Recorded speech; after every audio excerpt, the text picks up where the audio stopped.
Hey guys, tonight we're talking about medieval discoveries. The kind that made people stop and think, we have learned something, unfortunately. So, before you get comfortable, take a moment, like the video, and subscribe, but only if you genuinely enjoy what I do here. And let me know in the comments where you're retuning in from and what time it is for you. It's always fascinating to see who's joining us from around the world. Now, dim the lights. Maybe turn on a fan for that soft background hum and let us ease into tonight's journey together. One of the most unfortunate medieval discoveries was also one of the least reversible. The human body is extremely easy to open and extremely bad at being put back together. Once medieval scholars began studying anatomy with any seriousness, they realized that humans were not in fact designed with maintenance in mind. Early dissections revealed a body arranged like a poorly packed travel bag.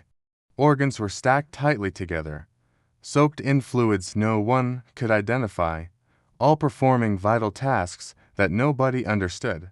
Surgeons could confidently announce, "This is the liver," in the same way someone today might say, "This is a mysterious cable behind the television that you should not unplug." Unfortunately, they unplugged it anyway. This discovery didn't improve medicine overnight, it improved confidence. And confidence, when combined with knives and no anesthesia, is a dangerous cocktail. Medieval surgeons now felt entitled to cut, poke, drain, and experiment, armed with just enough knowledge to be wrong in exciting new ways. Pain, meanwhile, was considered educational.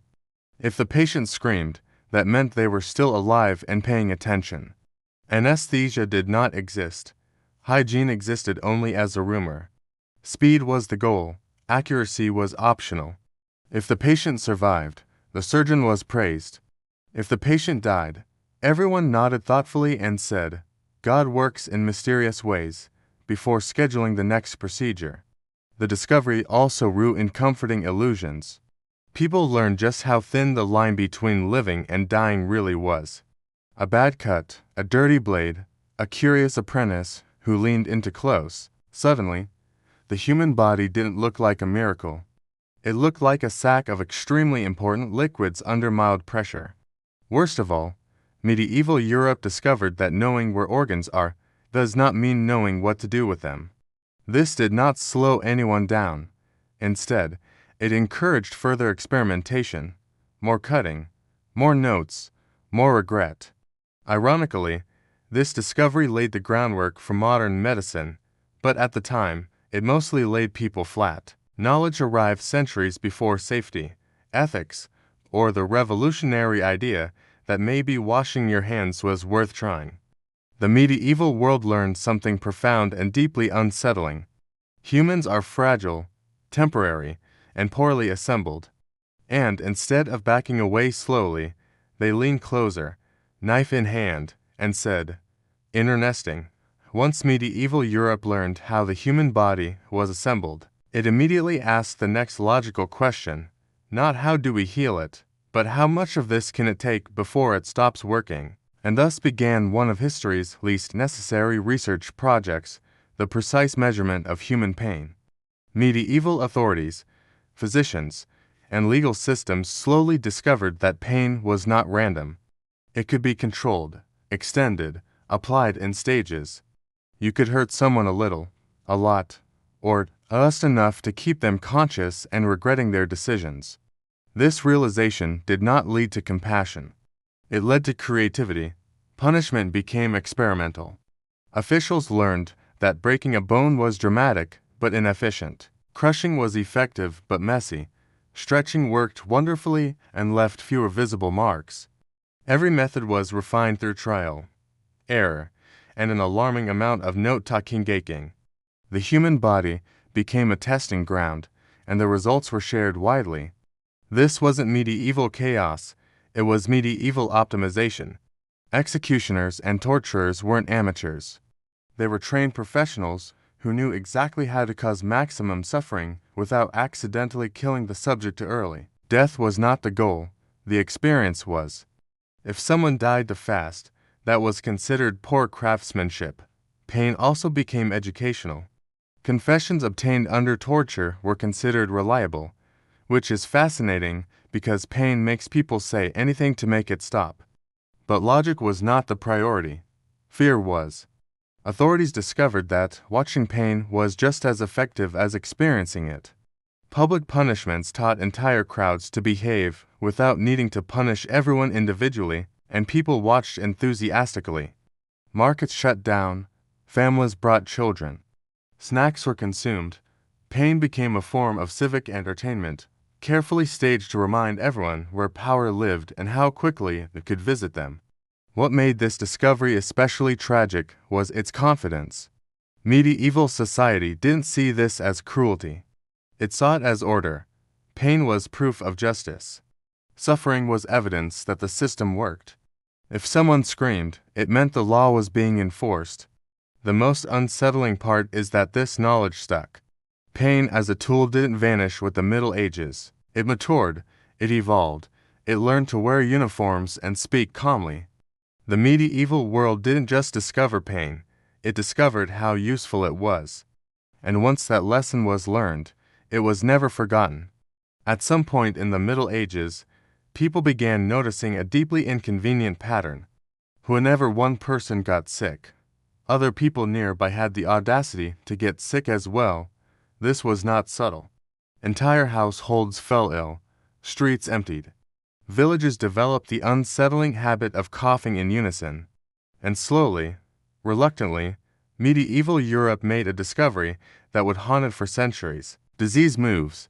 This should have been a breakthrough, a moment of clarity, a chance to improve medicine. Instead, it sparked fear so intense it could have been bottled and sold as a household product. Once people realized illness spread between bodies, everyone became a potential threat. Neighbors stopped visiting. Families avoided the sick. Doors closed. Windows stayed shut. Cities responded by locking their gates and loudly insisting that whatever was happening outside was not their problem. Quarantine emerged not as a medical solution, but as a social reflex. If someone got sick, you sealed them in their house and hoped very hard. Food was sometimes delivered, sometimes not. Recovery was optional. Isolation was mandatory, and then came blame. When no cure appeared, medieval societies did what humans do best under pressure. They blamed people. Outsiders, travelers, minorities, anyone different enough to be suspicious. The discovery of contagion didn't lead to treatment, it led to persecution. If disease had to come from somewhere, surely it came from them. Ironically, the discovery did occasionally save lives. Avoiding contact reduced spread. Isolation slowed outbreaks, but no one understood why it worked. So every correct action was wrapped in superstition, fear, and deeply unhelpful rituals. Houses were fumigated with herbs. People waved incense. Prayers were shouted. Logic was optional. Medical professionals, if we can call them that, disagreed wildly. Some blamed bad air. Others blamed planets. A few blamed moral failure, which is always comforting when you're coughing up your lungs. None of this stopped disease, but it did create an impressive amount of paperwork. The most damaging part of this discovery wasn't fear of illness, it was fear of people. Once sickness became contagious in the public imagination, compassion quietly exited the room. Survival turned into separation. Medieval Europe didn't just learn that disease spreads. It learned how easily fear spreads faster. Medieval people spent a long time believing air was harmless, invisible, tasteless, and generously supplied by God. It seemed safe enough. Then miners started collapsing. Alchemists fainted. Whole rooms made people sick. And slowly, with growing concern and very little understanding, medieval Europe discovered something deeply rude. The air itself could kill you. This discovery arrived quietly, usually in the form of someone not coming back out of a tunnel. Miners were among the first to notice. Certain shafts caused dizziness, confusion, and sudden death. Candles went out for no reason. Men staggered, dropped their tools, and lay down forever. The explanation was not lack of oxygen, That would have been far too sensible. Instead, the air was blamed on spirits, demons, or underground moods. The mines, it was decided, were cursed. Naturally, people kept mining. Alchemists had similar experiences. They mixed substances, heated them, leaned in close, and inhaled fumes that quietly rearranged their internal organs. If someone collapsed mid-experiment, it was usually interpreted as proof they were very close to a breakthrough. Apprentices were encouraged to take notes and step closer. This led to a fascinating working theory. Poisonous air was selective. If it killed you, you were weak. If it didn't, you were meant for greatness. Survival bias became a research method. Cities made their own contribution to airborne danger. Tanners, dyers, metal workers, and butchers all produced fumes that turned neighborhoods into slow-motion hazards. Medieval towns were dense, smoky, and enthusiastic about burning things indoors. Ventilation was not a priority. If smoke filled the room, that simply meant the fire was working. The discovery that air could harm you didn't lead to safety measures. It led to rituals. Herbs were burned to clean the air. Bells were rung. Windows were opened occasionally, just long enough to let the cold in and morale out. Ironically, medieval people were half right. Air was dangerous, just not in the way they thought. Poisonous gases, fumes, and smoke slowly damaged lungs and shortened lives, all while remaining invisible enough to feel mystical. The cruel irony is that medieval Europe learned the truth, but not the explanation. Air could kill you? Yes, but instead of asking how, they asked who offended it.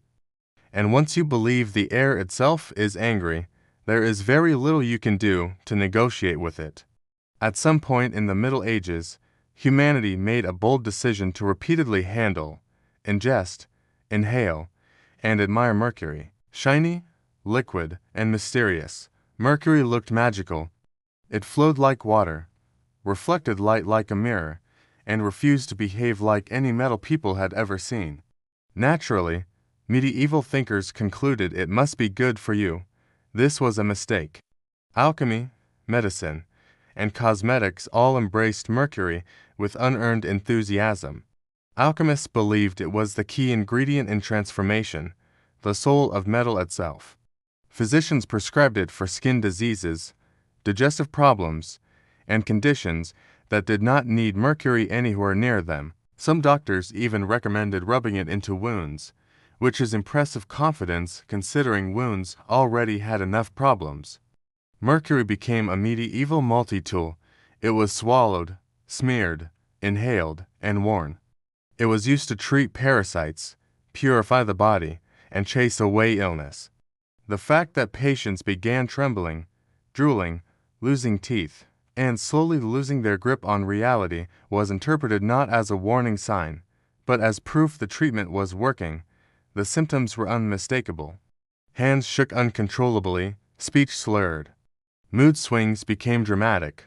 Memory faded, and yet, instead of saying, "Perhaps this liquid metal is poison," medieval medicine concluded, "Excellent. The illness is leaving the body violently." Alchemists fared no better.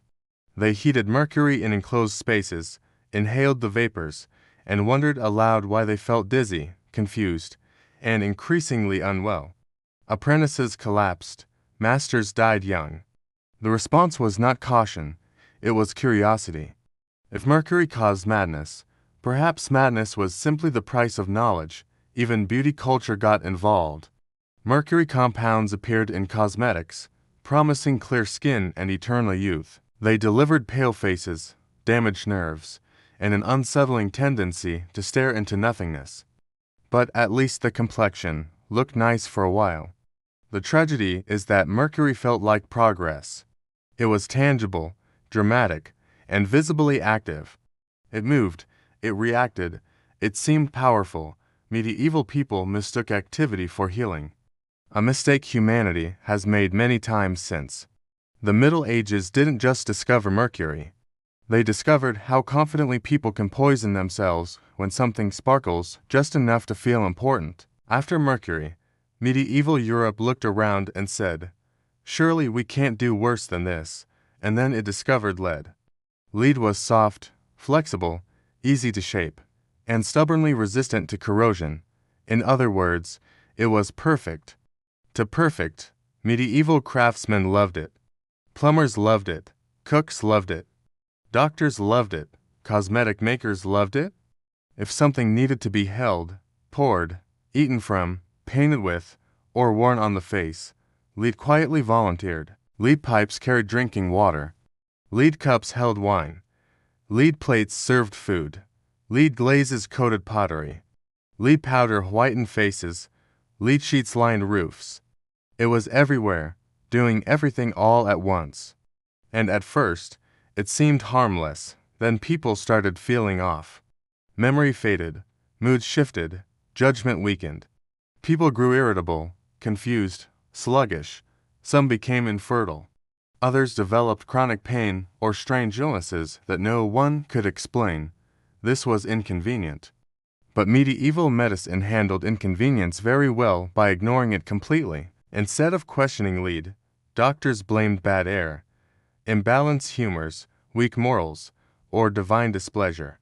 The idea that the everyday objects surrounding everyone might be slowly poisoning them was simply too inconvenient to consider. After all, lead was useful, and usefulness historically has always outranked safety. Wine drinkers were especially unlucky. Lead was sometimes added intentionally to wine to sweeten it. The result tasted better and slowly damaged the nervous system. People drank more. Symptoms worsened. Conclusions were not drawn. Even children were affected. Lead exposure dulled learning, slowed development, and altered behavior. But medieval society didn't track childhood development. Children were small adults with worse survival odds. If something went wrong, fate was blamed and everyone moved on. The most unsettling part is that the evidence was visible. Chronic lead exposure left signs: tremors, mental decline, emotional instability. Yet, the connection remained unmade for centuries. Not because people were stupid, but because the answer threatened to many systems at once. Plumbing, craft, trade, medicine, beauty, architecture. Lead was embedded in daily life. Removing it would have required admitting that progress had been poisoning people quietly and efficiently. So medieval Europe kept using it confidently, repeatedly everywhere. The discovery of lead's usefulness outpaced the discovery of its danger. And by the time the truth caught up, generations had already paid the price. Lead didn't just make things easier, it made everything worse. At some point, medieval authorities stumbled upon a discovery so effective that it would outlive castles, crowns, and chain mail. Fear is far more efficient than fairness. Laws are complicated, courts take time, evidence is inconvenient. Fear, on the other hand, works immediately and requires very little explanation. Once this realization set in, medieval justice quietly changed its priorities. Punishment stopped being about correcting behavior and started being about making an example. The goal was no longer to restore balance or determine truth.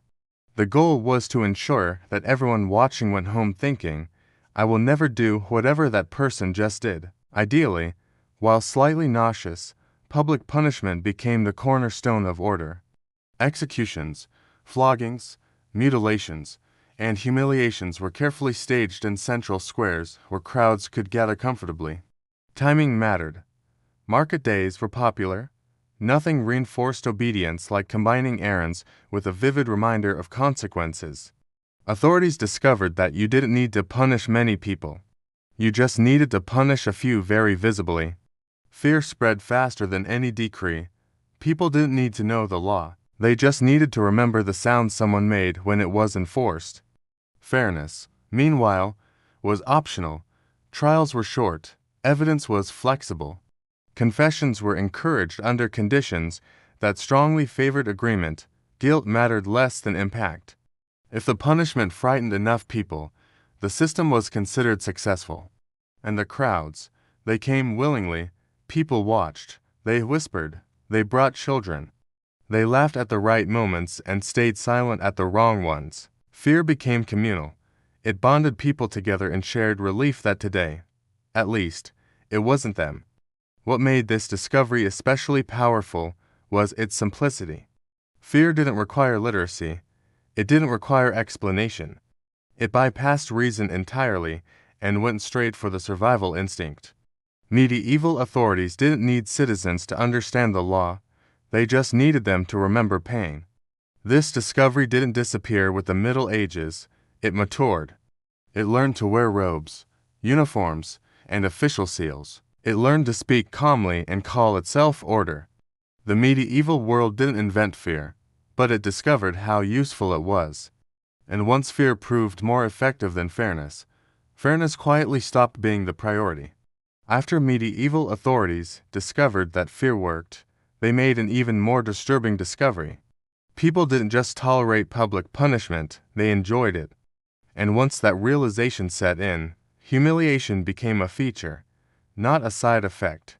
Stocks, pillories, and scaffolds were placed in central locations for a reason. These weren't tucked away out of decency or respect. They were installed where everyone could see them.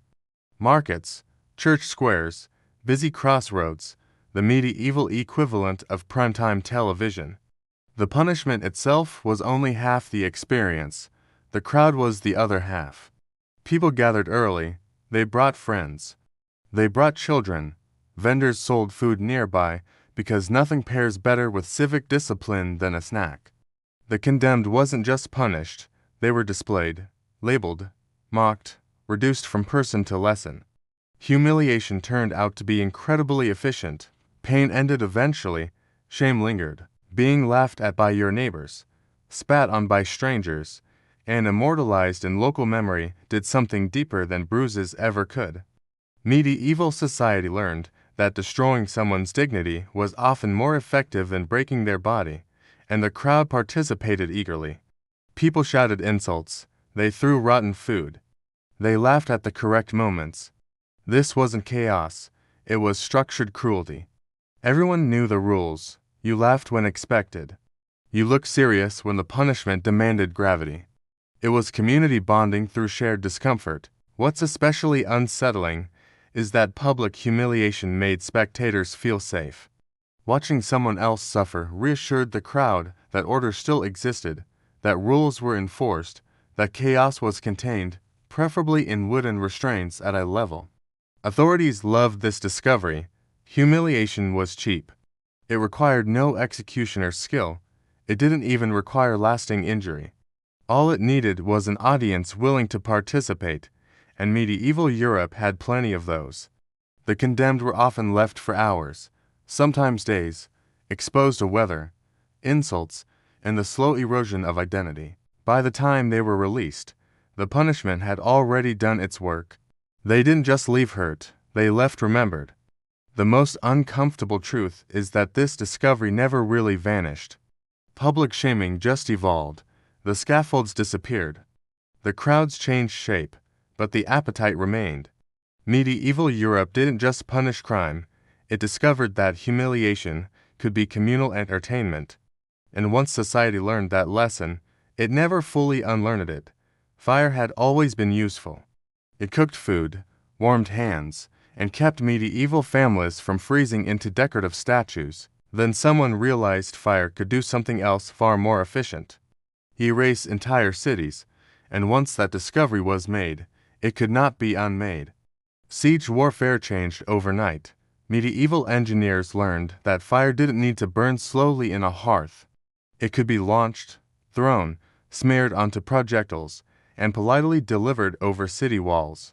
Incendiary weapons appeared, flaming arrows, firepots, and substances designed specifically to keep burning even when everyone desperately wished they wouldn't. The most famous example, of course, was Greek fire, a substance so effective and so terrifying that even its inventors were afraid of it. It burned on water, it clung to surfaces, it ignored common sense.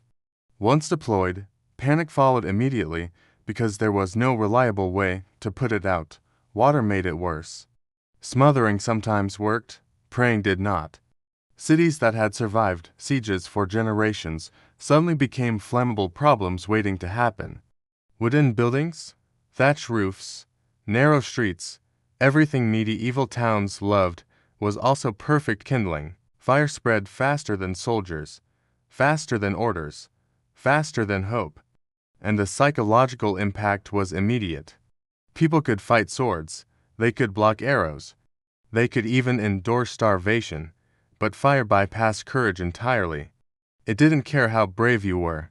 It turned homes into furnaces and streets into traps. Once fire entered a city, defenders didn't think about strategy. They thought about escape. The discovery also changed how people built. Stone replaced wood where possible. Roofs became heavier. Streets widened slightly. But the knowledge was already loose in the world. Fire as a weapon was now an option. And options historically get used. What makes this discovery especially grim is how quickly it spread. Once one army proved fire worked, everyone followed. Warfare became louder, brighter, and far more final. Victory no longer meant taking control of a city. It meant leaving nothing worth controlling. Fire stopped being a tool of life and became a shortcut to annihilation. The medieval world didn't invent fire, but it discovered how efficiently it could be used to end everything. And once cities learned they could burn, they never felt safe again. Medieval authorities were very focused on the body. They measured it, punished it, cut it open, and tested its limits. Eventually, though, they stumbled onto a quieter discovery, one that required far less blood, but caused far more lasting damage. The human mind breaks faster than the body. This realization didn't come from compassion. It came from imprisonment. Medieval prisons were not designed for rehabilitation. They were holding spaces, dark, cold, loud, or sometimes eerily silent. Prisoners were isolated for long periods, often without knowing how long they would remain there or what would happen next. And something interesting happened. People unraveled. Guards noticed it first. Prisoners who had survived beatings, hunger, and disease began to lose coherence after prolonged isolation. They talked to walls. They stopped speaking altogether. They obeyed without resistance. Fear didn't need to be applied physically anymore. The mind did the work on its own. This was efficient. Authorities realized that uncertainty was more effective than pain. Not knowing when punishment would end was worse than the punishment itself. Darkness was more effective than chains. Silence was more effective than shouting. Once this lesson was learned, prisons changed. Cells became smaller. Light became optional. Interaction became rare. The goal shifted from containment to erosion. You didn't need to break bones if you could dissolve someone's sense of self. And again, this discovery wasn't framed as cruelty. It was framed as order. Quiet prisoners were easier to manage. Broken spirits didn't revolt. Compliance became automatic. What's unsettling is how quickly this knowledge became standard practice. Isolation, deprivation, and uncertainty became tools, not accidents. Medieval authorities had discovered that suffering didn't need spectacle to be effective. It could be invisible. The body healed eventually, the mind did not. This discovery also reshaped confession.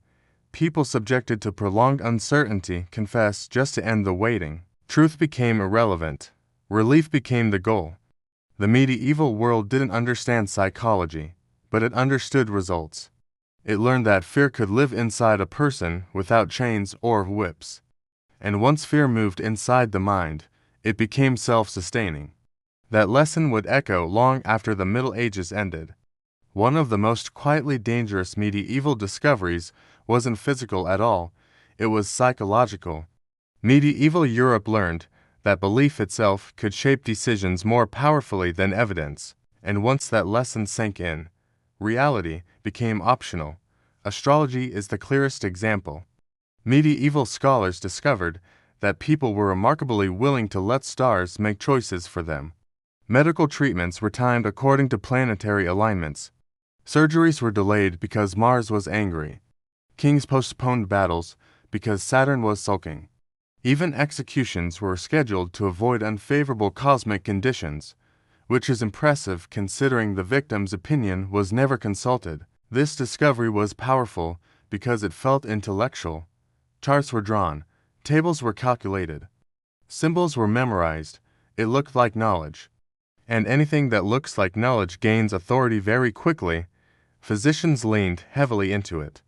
Bloodletting schedules were based on lunar cycles rather than symptoms. If a patient worsened, the stars were blamed. If they died, the stars were blamed harder. The doctor meanwhile remained blameless because the heavens had spoken. Religion, medicine, and governance all absorbed this idea. If enough people believe something is true, it becomes functionally true.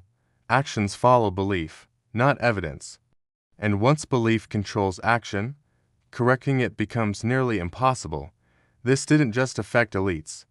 Ordinary people shaped their lives around signs, omens, and prophecies. Crops were planted late, journeys delayed, marriages postponed. Entire communities waited for the right moment while real-world problems continued unrest. The most unsettling part is that this discovery worked. Belief unified people.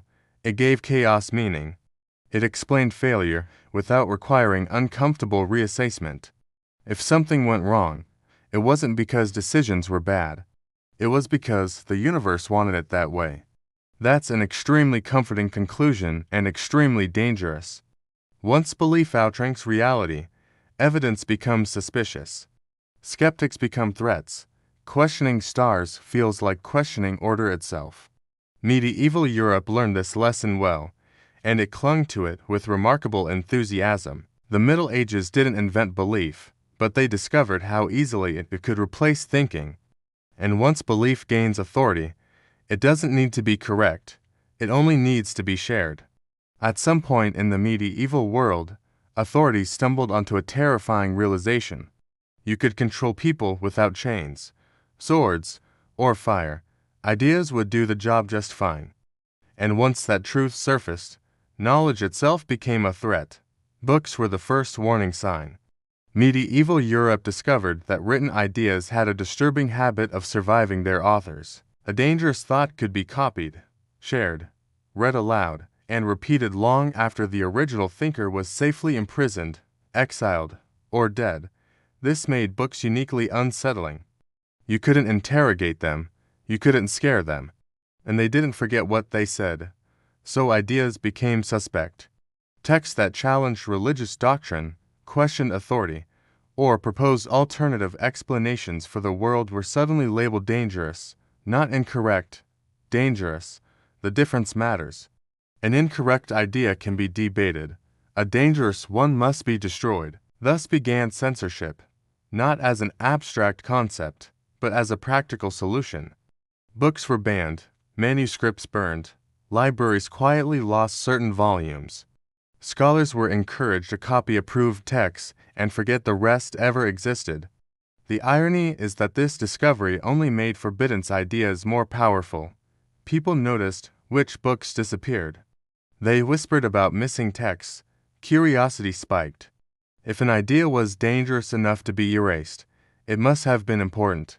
Reading itself became risky. Owning the wrong book could cost you your reputation, your freedom, or your life. Knowledge stopped being a neutral pursuit and became an act of courage or recklessness, depending on how attached you were to breathing.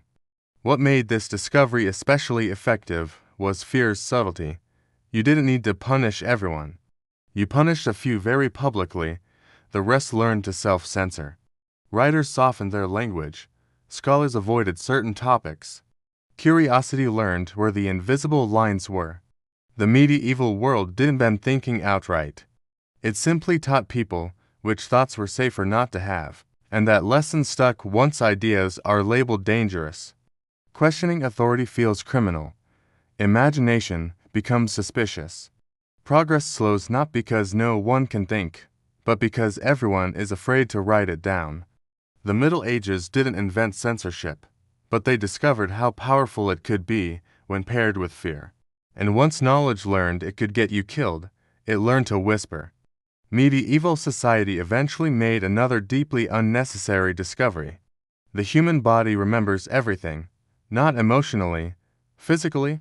Cuts heal, bruises fade, but certain marks stay forever. And once authorities realized this, punishment gained a permanent setting. Branding, mutilation, and visible scars became tools of justice. The goal was no longer just to punish someone once, it was to punish them every day afterward.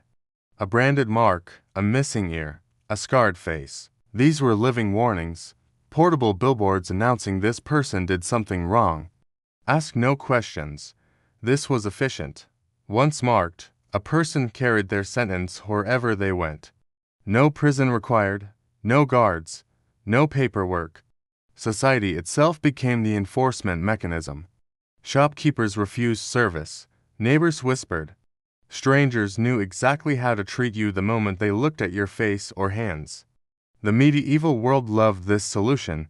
It was cost-effective, long-lasting, and extremely difficult to appeal. What's especially unsettling is how intentional it all was. Marks were placed carefully on cheeks, foreheads, ears, hands, locations chosen for maximum visibility. This wasn't rage or chaos, it was design, a human body turned into a warning sign. And the logic behind it was disturbingly tidy. If fear worked and humiliation worked, then permanent humiliation worked best of all. You didn't just suffer once, you suffered socially, constantly, in silence. The punishment outlived the crime. Even worse, mistakes were irreversible. A false accusation, a coerced confession, a rushed trial. Once the mark was made, it couldn't be undone. There was no apology system, no restoration of dignity, just a lifetime reminder that the system had acted and would not be questioned. Children noticed. They learned early to read bodies. Missing fingers meant thief, scarred face meant criminal. Society trained itself to judge instantly, without context or mercy. The discovery didn't stop at criminals. Slaves, prisoners of war, and marginalized groups were marked deliberately, ensuring social boundaries stayed visible. Identity was carved into flesh. The medieval world didn't just punish wrongdoing. It discovered how to make punishment permanent, and once society learned it could write laws onto bodies, it never fully forgot how effective that was. At some point in the Middle Ages, medieval Europe made a discovery that managed to be both partially correct and catastrophically wrong. Bathing sometimes made people sicker. This observation, while occasionally true for all the wrong reasons, led to one of history's most unfortunate conclusions. The dirt was safer than cleanliness. The logic went something like this. People noticed that some who bathed during plagues later fell ill. Others who avoided baths seemed to survive. The obvious explanation was not contaminated water, shared baths, or the complete absence of germ theory. No, the conclusion was that opening your paws invited disease inside. Clean skin, it was decided, was basically an unlocked door. This idea spread quickly because it was comforting. If bathing was dangerous, then not bathing required no effort at all. Medieval Europe embraced this discovery with remarkable enthusiasm. Public baths slowly declined. Physicians advised moderation in washing. Some warned against warm water entirely, claiming it weakened the body and tempted illness to enter. Dirt, meanwhile, was rebranded as protection. People believed layers of grime formed a natural barrier against sickness. Clothing was worn longer, bodies were washed less. Perfumes were applied aggressively to mask the consequences. The result was a society that smelled terrible while feeling medically justified. Ironically, medieval people weren't entirely wrong to fear baths. Many were crowded, poorly maintained, and shared by large numbers of people.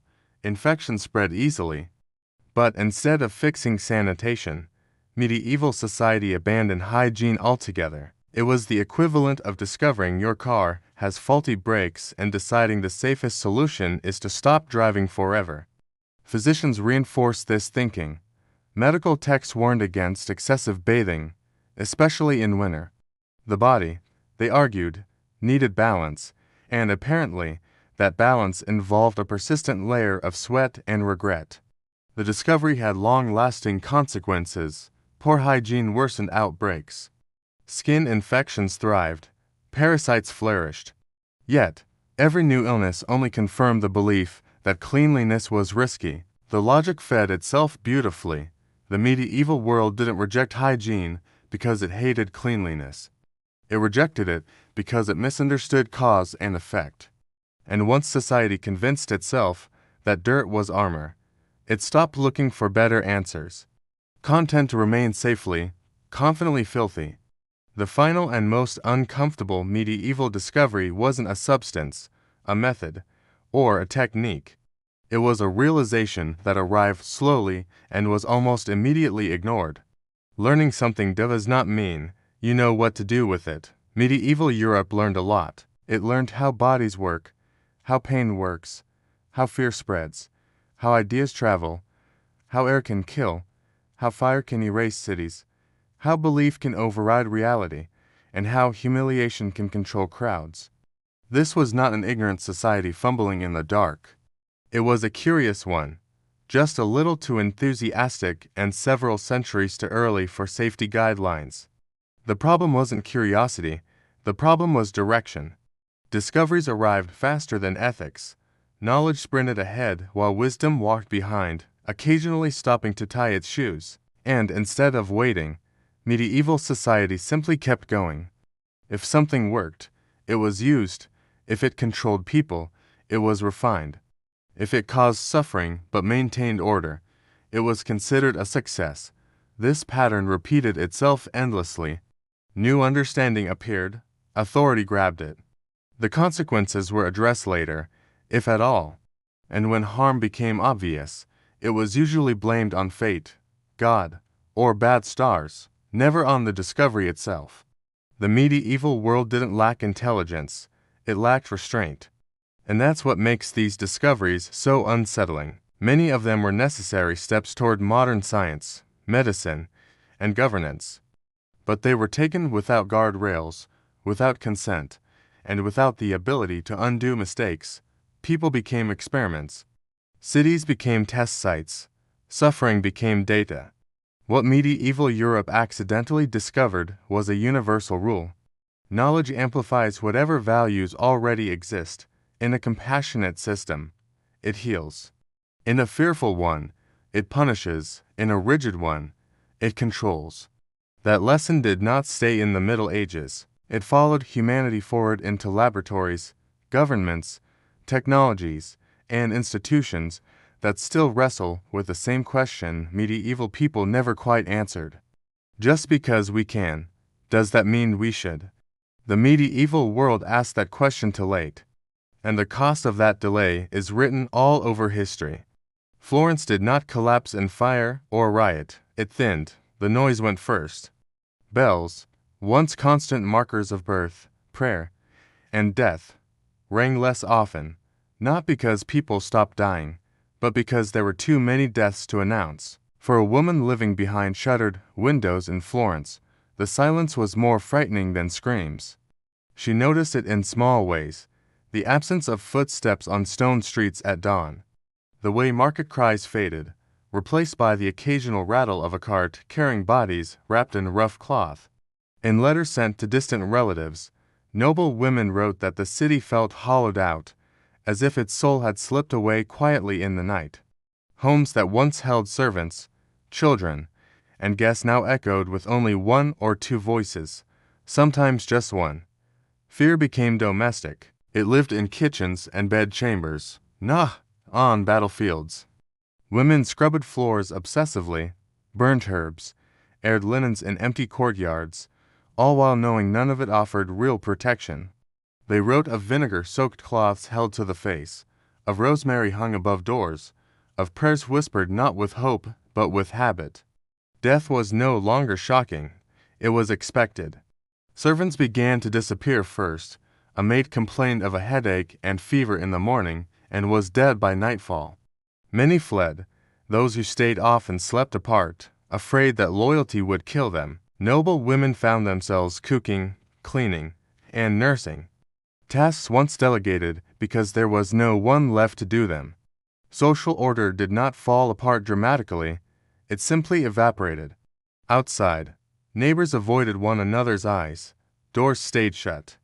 Entire households vanished behind locked gates marked only by silence. Chroniclers later wrote of Florence as the place of chaos, but the letters tell a different story. A city frozen, holding its breath. Grief became private because public mourning was dangerous. Funerals were rushed or skipped entirely. Bodies were buried without priests, sometimes without names. The plague, what we now call the Black Death, turned time strange, days blurred together, marked only by who was still alive. For women left behind, survival felt accidental, even shameful. They wrote not of bravery, but of waiting. Waiting for the knock that might come, or worse, the silence that meant everyone else was already gone. As the weeks passed, Florence did not feel besieged so much as abandoned. Inside the palazzi, the first thing to disappear was help. Servants left quietly, sometimes at night, taking nothing but the clothes they wore. Others stayed and died. For women accustomed to commanding households that ran like small courts, the loss was immediate and humiliating. There was no one to fetch water, no one to prepare meals, no one to empty chamber pots. Survival became manual. Letters from the period linger on details that seem mundane until you understand their weight. A noble woman writes of learning how heavy a bucket of water truly is when carried alone up stone stairs. Another describes burning her own refuse because no one would remove it.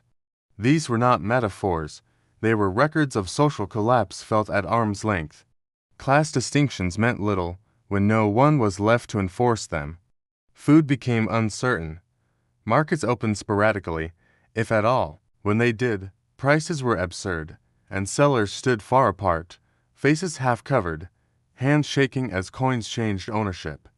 Women sent servants only if they had any left. Otherwise, they went themselves, veiled and silent, avoiding eye contact. Hunger was not constant, but anxiety was. No one knew if tomorrow would bring bread or nothing. The home, once a place of order and hierarchy, turned into a place of vigilance. Bedrooms were rearranged to separate the healthy from the sick. Doors were closed between family members.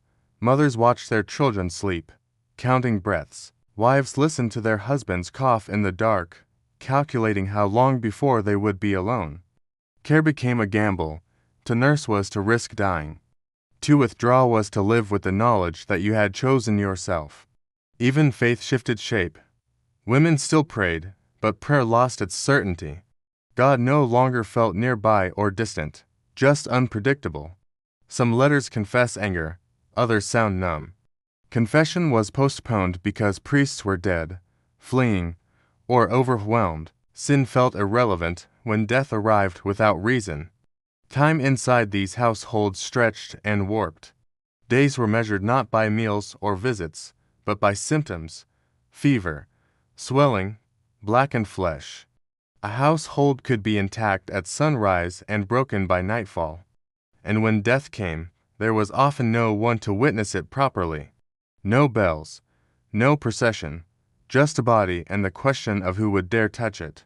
In these emptied homes, women became managers of loss, not heroines, not symbols, just people improvising daily life while the world quietly dismantled itself around them. For women in plague-stricken Florence, motherhood became an exercise in dread. Children, once thought resilient, proved frighteningly fragile. Letters written by mothers during these years circle obsessively around the same question: will my child survive the week? There were no reassurances left to offer, no remedies that worked, no patterns that could be trusted. A child could play in the morning and be dead by evening. Mothers watched constantly. A warm forehead caused panic. A lack of appetite felt ominous. Sleep was no longer rest, but surveillance. Women wrote of sitting by beds through the night, listening for breathing, afraid that closing their eyes meant surrendering control. In households where several children lived, mothers quietly calculated which child they would tend first if more than one fell ill. These thoughts were never spoken aloud, only confessed in ink. When sickness came, it came brutally. Swellings appeared in the groin or under the arms. Fever followed. Children cried until they could no longer speak. Many died without understanding what was happening to them. Mothers washed bodies with shaking hands, sometimes alone, sometimes with the help of another woman, equally terrified. There were no lullabys, no final prayers spoken aloud, only whispers meant to soothe the living as much as the dead. Burial was often hurried or incomplete. In normal times, a child's funeral would have drawn neighbors, relatives, clergy. During the plague, many children were buried at dawn, wrapped in household cloth, lowered into communal pits. Some mothers did not attend at all, not because they did not care, but because they could not risk leaving other children unattended. Grief became something postponed, compressed, or never expressed. The plague also fractured the meaning of lineage. Noble women, whose primary social value lay in producing heirs, watched entire bloodlines evaporate. A son who survived infancy, childhood illness, and education could still be erased in days. Women wrote of empty nurseries and unused cradles, objects that suddenly felt obscene in their presence. Hope itself became dangerous, and yet, maternal instinct did not disappear. Some women continued to care even when logic demanded retreat. They slept beside sick children, shared their air, their warmth, their fate. Others chose distance, barricading themselves emotionally and physically, a decision that haunted them long after survival was secured. In the aftermath, mothers who lived carried a new kind of knowledge that love offered no protection. Survival did not reward virtue or devotion. It arrived randomly without explanation. And once that truth settled in, childhood in Florence would never feel safe again. Marriage in Florence had always been practical, arranged around alliances, dowries, and reputation. The plague stripped away the illusion that stability came from contracts and ceremony. For married women, the question was no longer how to be a good wife, but how long they would remain one. Husbands died suddenly, sometimes after days of fever, sometimes without warning. A man could leave for business and never return, his body buried by strangers before word reached home. Wives became widows overnight. There was rarely time for ritual mourning. Black clothing was hard to find when tailors were dead and trade stalled. Official periods of grief meant little when survival required action. A widow had to secure property, protect children, and negotiate with male relatives who appeared quickly, often under the guise of concern. Some women discovered that the greatest danger after the plague was not disease, but dispossession. Letters from widows reveal sharp awareness. They describe blocking chests, hiding documents, memorizing the location of dowry contracts. Marriage had given them legal standing, but widowhood tested it. A woman alone in a half-empty city was vulnerable to gossip and pressure. Remarriage was encouraged, sometimes forced, even before grief had settled. In a city desperate to rebuild families, women became solutions to demographic collapse. For women whose husbands survived, intimacy changed. Touch became suspicious. A cough could destroy trust. Some couples slept apart, not from lack of affection, but fear. Others clung to one another with urgency, aware that time was no longer promised. Pregnancy, once expected, became terrifying. To give birth during a plague meant risking both mother and child in a city without midwives or priests. Marriage also became a moral test. Should a wife nurse a sick husband knowing it could kill her? Many did. Some did not. Chroniclers later praised devotion, but the private letters are more honest. They speak of hesitation, calculation, guilt. Love did not erase fear, it negotiated with it.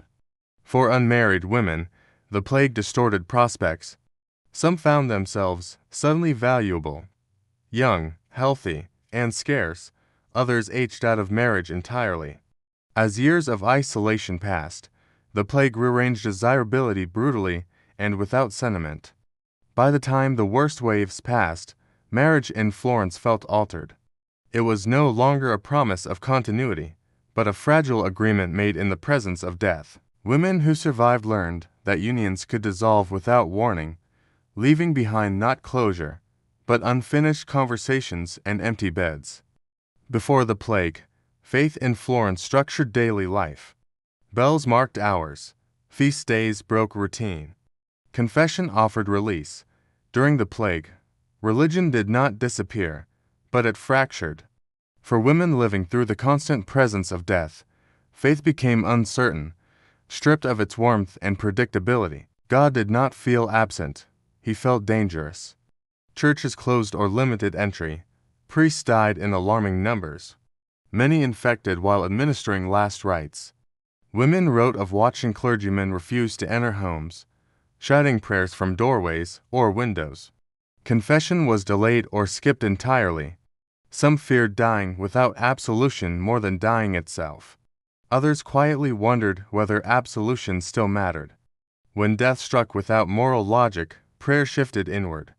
Women prayed alone in bedrooms, in kitchens, in courtyards overgrown with neglect. They repeated familiar words, not out of hope, but habit.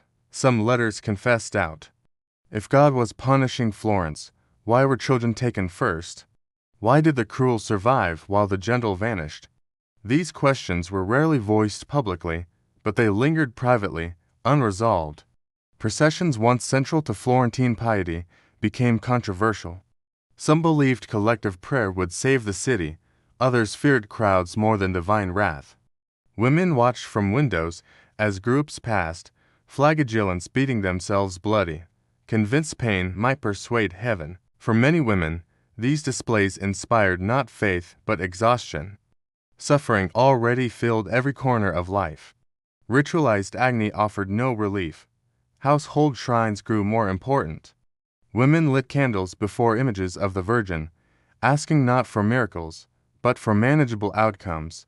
A fever that broke, a night without death, a child who woke in the morning. Saints became negotiators rather than saviors.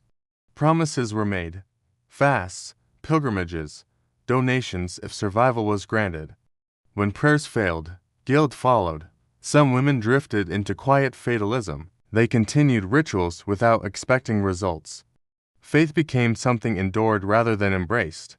Others clung more tightly, interpreting survival as proof of divine favor, a belief that would later harden into social judgment against those who died. In the absence of clergy, women took on spiritual labor. They led prayers, comforted the dying, whispered scripture to children. Authority shifted subtly, not officially, but practically. When the plague receded, many women found it difficult to return to a faith mediated entirely by men. The plague did not erase belief, it stripped it bare. For women in Florence, faith survived, but without the comfort it once promised. As death became ordinary, explanation became urgent. Women in plague-stricken Florence lived not only with fear, but with stories. Whispers that tried to give meaning to suffering. Rumor spread faster than disease.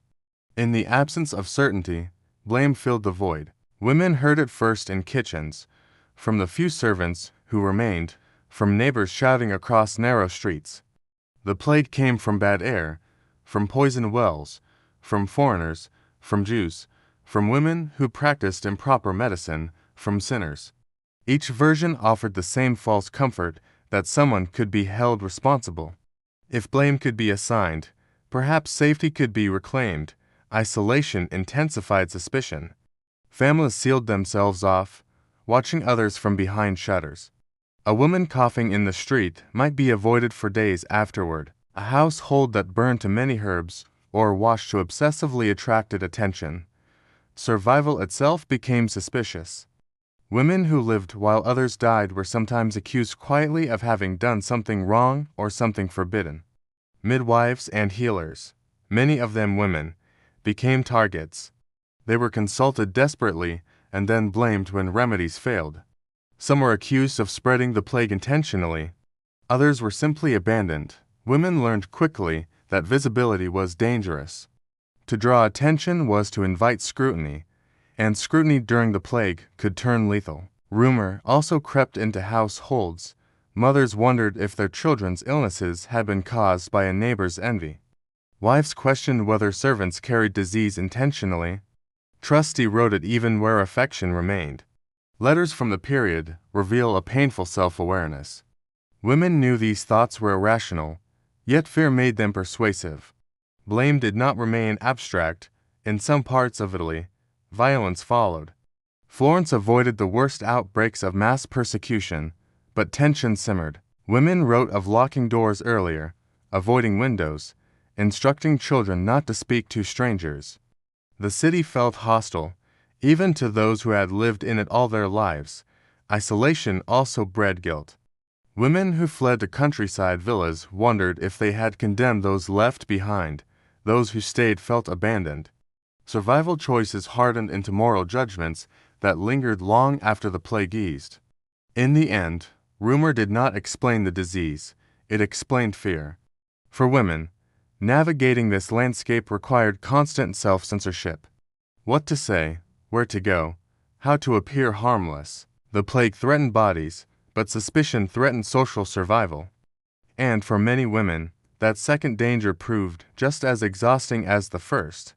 As the plague hollowed out Florence, work did not stop, it changed hands. With men dead, absent, or ill, women stepped into roles they had long observed but rarely controlled. This was not revolution, it was necessity. Survival required competence, not permission. Women began managing property directly. Rents had to be collected, fields supervised, workshops kept alive if there was any hope of income. Widows negotiated with tenants, argued with guild representatives, and signed contracts. They once would have witnessed silently. Some letters reveal surprise at their own effectiveness. Others reveal resentment from men who returned to find their authority altered, or from relatives who believed women's control was temporary by nature. Shops reopened slowly, often under female supervision. A baker's wife continued the business after her husband's death. A merchant's daughter kept accounts because no one else could read them. These acts were rarely celebrated, chroniclers largely ignored them. But within households and neighborhoods, women's authority became quietly normal. Care labor expanded as well. Women nursed the sick, tended the dying, washed bodies, and organized burials when officials could not keep pace. This work was unpaid, exhausting, and dangerous. Yet, it gave women an unexpected form of power, knowledge. They knew who had died, who had fled, who could be trusted. Information became currency. Some women earned money directly for the first time. They cooked, cleaned, wet-nursed, orphaned children, or took in boarders. Payment was inconsistent, but autonomy, even limited, altered self-perception. A few letters hint at something close to pride, quickly tempered by fear that such independence would not be tolerated once normal order returned. Not all women benefited. Many were exploited, overworked, or discarded once they fell ill. The plague did not create equality. It created gaps, and some women managed to stand in them longer than expected. When men returned or when the city stabilized, these temporary roles were contested. Authority was reclaimed unevenly. Some women were pushed back into silence. Others resisted quietly, having learned what they were capable of. The plague did not free women in any lasting legal sense. But it revealed something difficult to forget, that the city could function with them at its center. For women who lived through it, that knowledge remained, even when circumstances demanded they pretend otherwise. By the later months of the plague, grief in Florence had lost its shape. There was too much of it, arriving too quickly, with no space to unfold properly. For women, mourning became something internal and unfinished. The rituals that once guided sorrow, wakes, bells, black veils, public lament, had collapsed under the weight of constant death. Bodies were buried quickly, sometimes anonymously. A woman might lose a husband in the morning and see him carried away before sunset, wrapped in a sheet she recognized from her own household. There were no prayers spoken over him. No neighbors gathered to witness loss. Children were buried in groups. Parents were often not present. Survival required distance, even from the dead. Letters from women rarely describe funerals. Instead, they list absences. A sister not written to anymore, a room no longer entered, a cup left untouched. Grief expressed itself through inventory rather than emotion, as if naming what was gone might make it manageable. Tears were postponed, rationed, or never released at all. Public displays of mourning were dangerous. To linger near the dead invited suspicion or infection. Women learned to grieve silently behind doors late at night. Some wrote letters they never sent, addressed to the dead. Others kept clothing, hair, or small objects hidden away, private relics in a world that had no patience for remembrance. The pace of death also altered guilt. Women who survived felt ashamed of their endurance. They questioned why they remained when others, better, kinder, more devout, were gone. This guilt lingered long after the plague eased, resurfacing in later years as unease, restlessness, or a refusal to celebrate survival too openly. Children who lived carried quiet scars. Mothers noticed it in their silence, in their sudden seriousness. Without funerals or explanations, death became a normal interruption. Women struggled to teach grief when they themselves had never been allowed to practice it fully. When the plague finally loosened its grip, Florence did not erupt in collective mourning. There was no single moment of reckoning. Life resumed unevenly, awkwardly, stepping around unmarked graves and unspoken losses. For women, grief remained unfinished business, carried forward into marriages, into motherhood, into old age. What had been lost was not only people, but the shared language of sorrow. And without ceremony, grief did not end. It simply learned to live quietly alongside the survivors. When the plague finally receded, Florence did not feel healed, it felt altered. For women who survived, life resumed without returning to what it had been. The city filled slowly, new faces, new families, unfamiliar rhythms.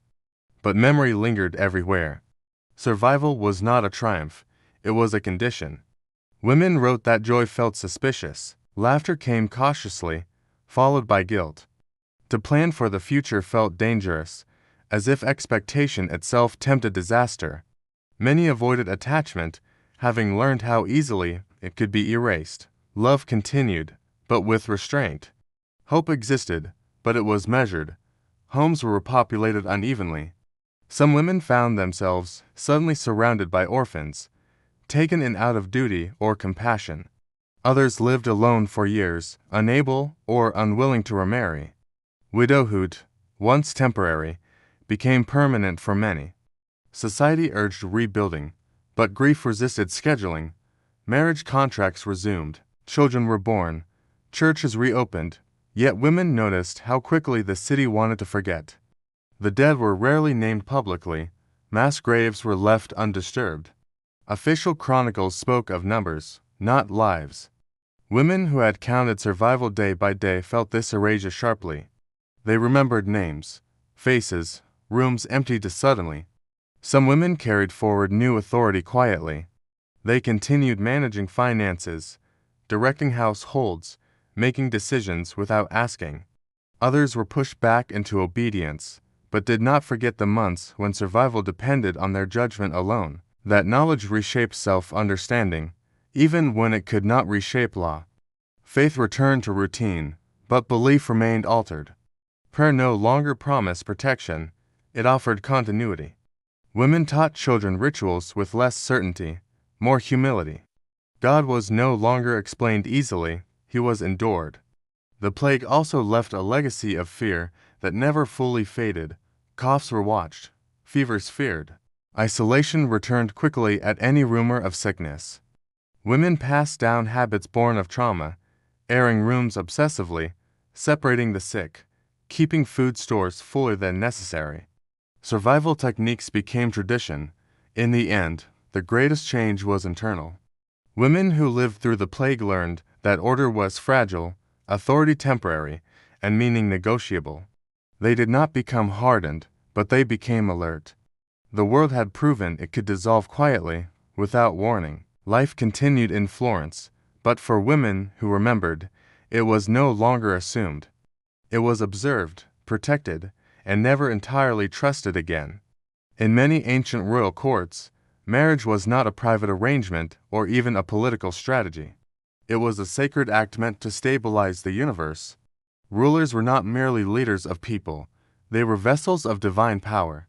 Their blood was believed to be different in kind, not degree, closer to the gods, infused with cosmic order. To mix that blood carelessly was to invite chaos. Within this worldview, sibling marriage was not a taboo, it was a duty. Note where is this logic clearer than in ancient Egypt, where the gods themselves modeled incestuous unions. Osiris married Isis. Gb and Nut were siblings as well as partners. Pharaohs, styled as living gods, followed suit. When a king married his sister, he was not breaking a moral code, he was reenacting creation itself. The royal household became a divine echo, mirroring the relationships that sustained the cosmos. This belief reframed family bonds entirely. A sister was not simply kin. She was the closest possible match for a ruler's sacred essence. Foreign brides brought alliances, but also impurity. Even noble blood was suspect if it came from outside the divine line. Royal women were raised knowing their bodies were instruments of continuity, not choice. Marriage within the family preserved holiness, legitimacy, and the illusion of unbroken descent from the gods. Crucially, these unions were public, ritualized, and celebrated. They were announced in inscriptions, carved into temple walls, and reinforced through ceremony. There was no secrecy because there was no shame. What modern observers interpret as transgression was in its original context, obedience to divine precedent. The logic extended beyond Egypt, across cultures. Rulers believed power weakened when bloodlines diluted.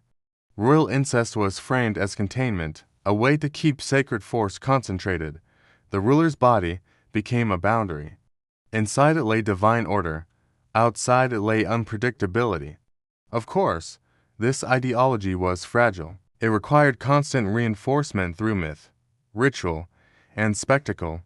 The people had to believe that royal blood was different or the entire structure collapsed. Sibling marriage was not only a family practice, it was propaganda performed at the highest level.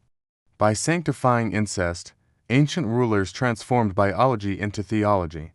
Blood was no longer just inherited, it was ripped. And once blood became sacred, marriage ceased to be a personal choice at all. It became a cosmic obligation. Within royal systems that practiced sacred incest, women were not married into power. They were born inside it. A sister wife was not chosen to elevate her status. She already embodied legitimacy. Her role was not symbolic decoration beside a king who had structural support for his rule. Without her, his claim weakened. In ancient Egypt, this dynamic was explicit. The title Great Royal Wife carried weight only when paired with royal blood. A pharaoh might take foreign wives for diplomacy or pleasure, but only a sister or close royal kin could stand beside him in ritual scenes, temple reliefs, and coronation ceremonies. She was not interchangeable, she was essential. These women were raised from childhood with this future in mind. Education focused on ritual purity, mythic lineage, and ceremonial presence. A royal daughter learned hymns before she learned affection. Her body was not her own in the modern sense, it was a vessel of continuity. Marriage to her brother was not presented as loss, but as fulfillment. To refuse would have been unthinkable, not because of force, but because the concept of refusal barely existed. This does not mean these women were powerless. On the contrary, their closeness to the throne gave them extraordinary influence. A sister wife shared divine status with the king. She could sponsor temples, command estates, and appear in iconography as an equal partner in maintaining cosmic balance. In reliefs, she often mirrors the king's posture, size, and placement. Visual proof that her role was foundational, but power came with confinement. Royal women were kept close, protected, and monitored. Their fertility was a state concern. Pregnancy was not a private matter, it was a political event. A healthy child born of sacred blood reaffirmed the dynasty's divine right. A failed pregnancy, or childlessness, by contrast, created anxiety that rippled outward, sometimes prompting the king to seek additional wives while still preserving the incestuous core. Emotion, if present, went unrecorded. Letters do not survive. Confessions were not carved into stone. What remains is ideology, not interior life. We cannot know whether these women felt devotion, fear, pride, or resentment. What we do know is that their identity was inseparable from the system that bound them. In sacred royal marriages, sisters were not treated as exceptions to the rule. They were the rule, quietly sustaining a worldview where blood mattered more than choice and divinity mattered more than desire. For sacred incest to function, rulers could not be perceived as ordinary humans. The practice relied on a carefully maintained illusion. Kings and queens were not bound by the same moral universe as everyone else. They operated on a different level of reality. Their actions were judged not by human standards, but by divine precedent. Mythology did the heavy lifting.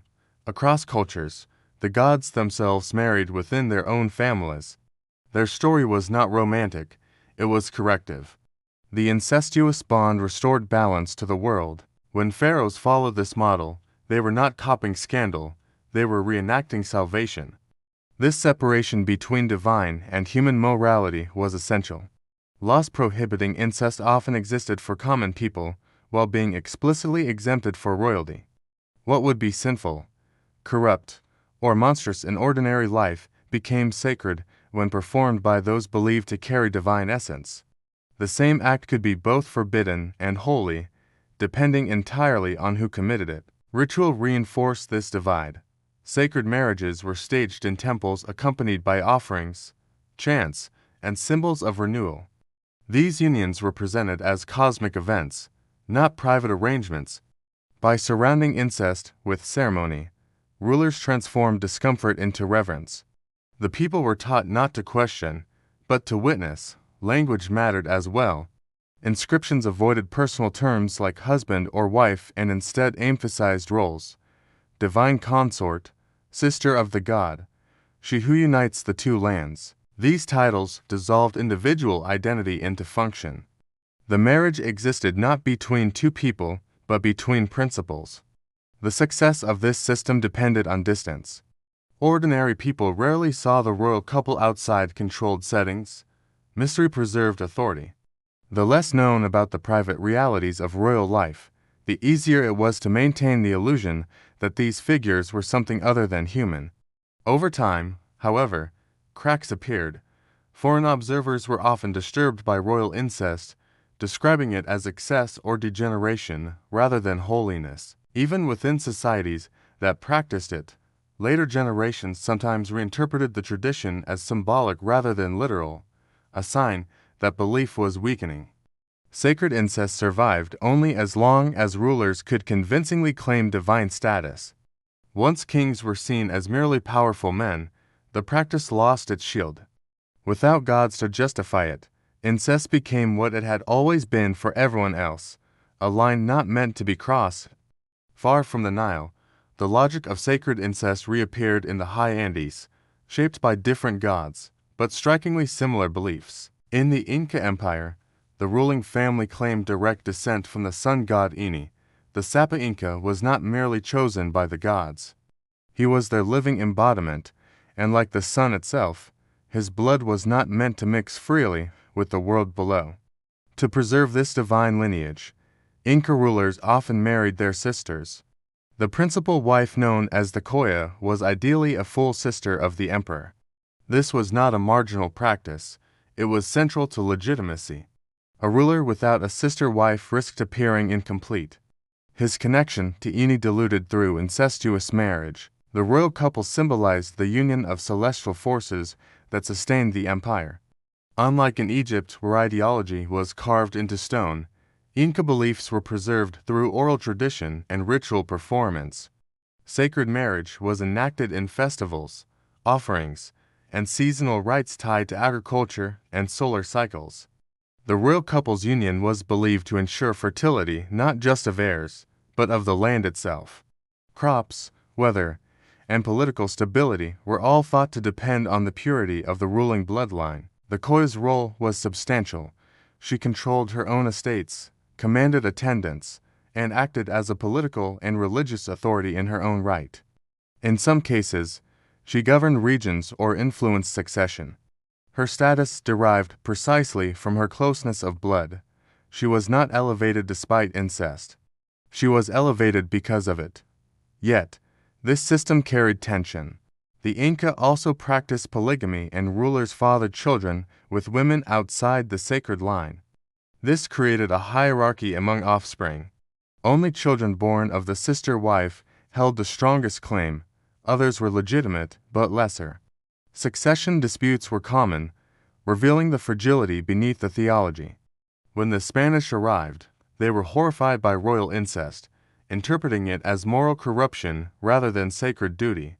Chroniclers used it to portray Inca rulers as decadent and unfit to rule, justifying conquest. What had once been proof of divine order was reframed as evidence of barbarism. The fall of the Inca did not merely end a dynasty.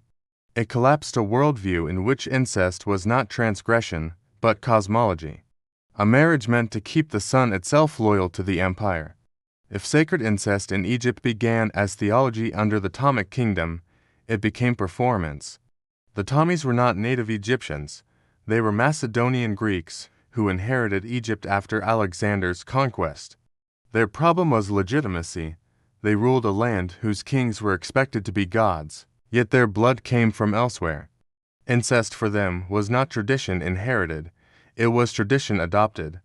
To rule Egypt convincingly, the Ptolemies embraced Egyptian royal customs with theatrical precision.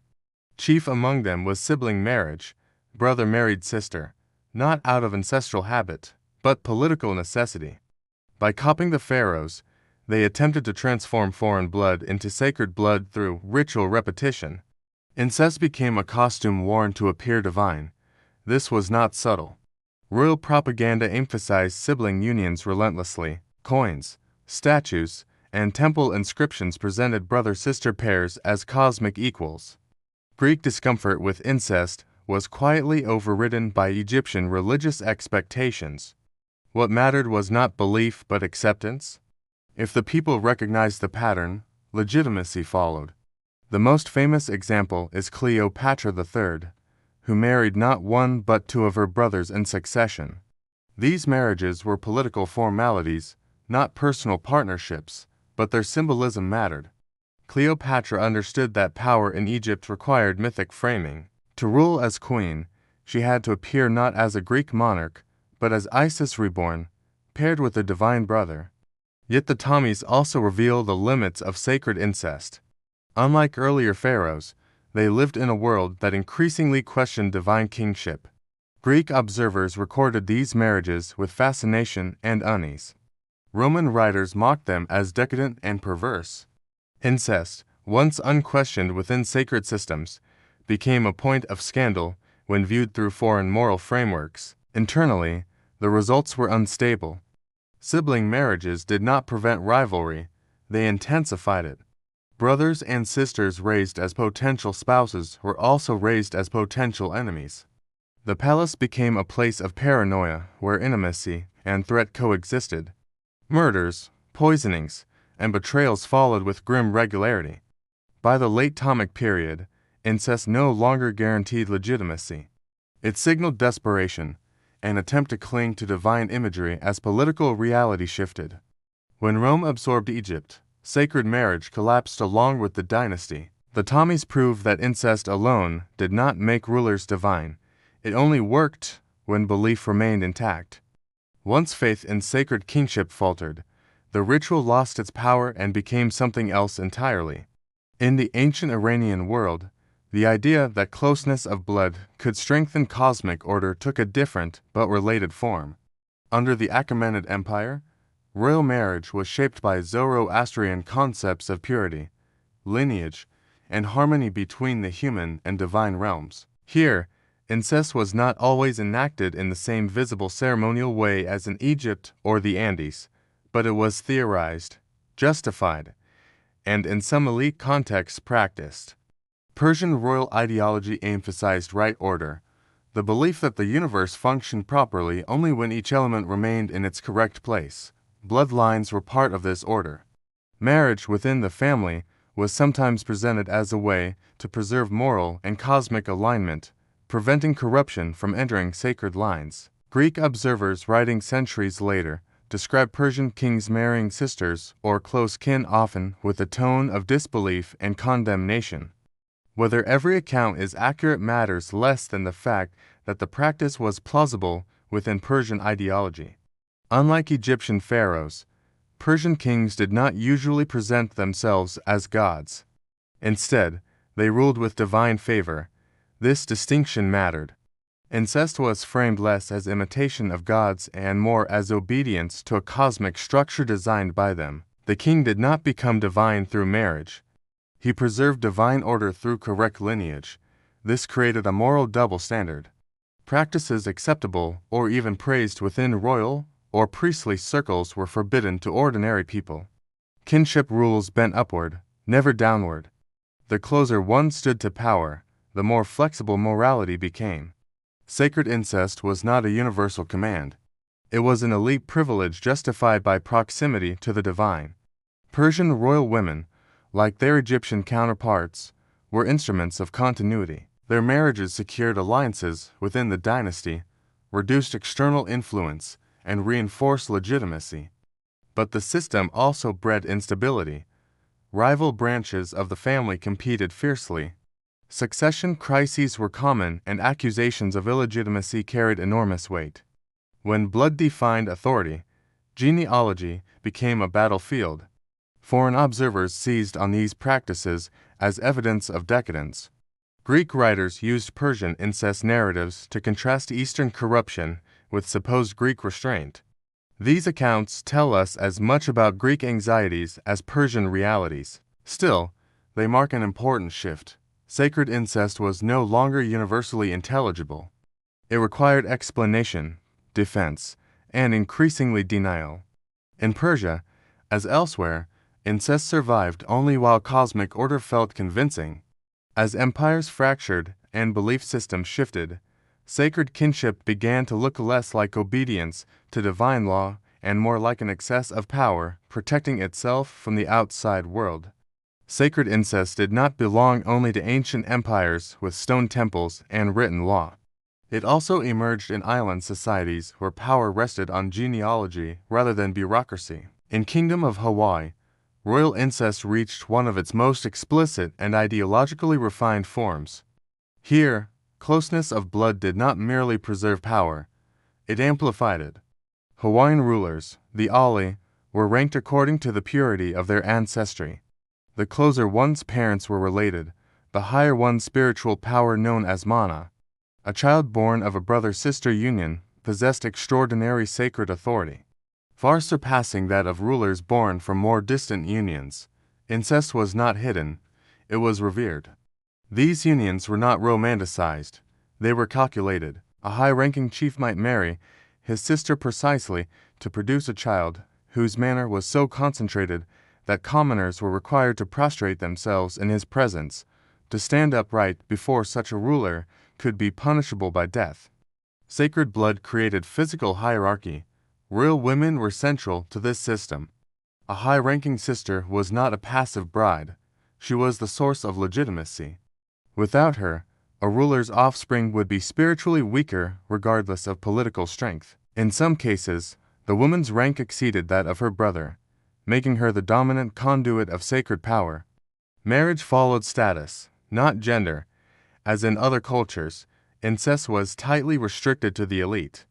Ordinary people were forbidden from such unions, which were believed to produce spiritual pollution rather than power. The act itself was not sacred by nature. It became sacred only when performed by those whose blood was already elevated. Divinity was exclusive. This system created intense pressure within royal families. Children were raised knowing their bodies were political instruments. Siblings were potential spouses from birth. Emotional bonds were shaped by expectation rather than choice. As elsewhere, personal feelings are largely absent from the historical record. What remains is structure, not sentiment. When European missionaries arrived, they were deeply disturbed by these practices. They condemned royal incest as immoral and used it as justification for cultural intervention. Over time, Christian marriage norms replaced sacred kinship, and the old logic of mana weakened.